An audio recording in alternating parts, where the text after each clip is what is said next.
The Word of God is alive and powerful, sharper than any two-edged sword, piercing even to the dividing asunder of the soul and spirit and of the joints and the marrow, and is a critic of the thoughts and intents of the heart.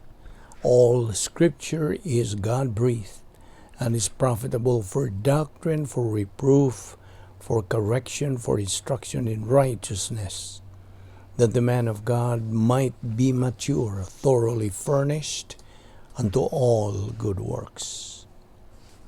Welcome once again, all our subscribers and followers of the Vic Balbido Evangelistic Ministry. Today, we will continue our daily doctrinal Bible study, and today's lesson is entitled, The Christian's Responsibility to the State.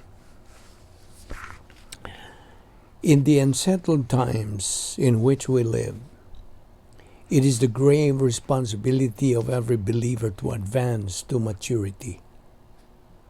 This is the essential contribution of each believer to his nation.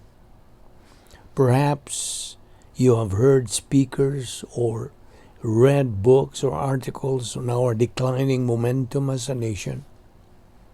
Our national vulnerability has shocked you. The inevitability of an historical shake-up with all its horrifying hardships and personal tragedies has frightened you. What can you do? What can one person do? Writing letters to congressmen, casting your vote, perhaps even running for office. These are your rights and are the proper means of citizen expression in our system of government.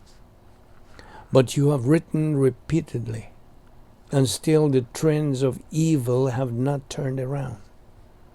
You are certainly not to go beyond the bounds of establishment into activism or revolution that would merely hasten our fall.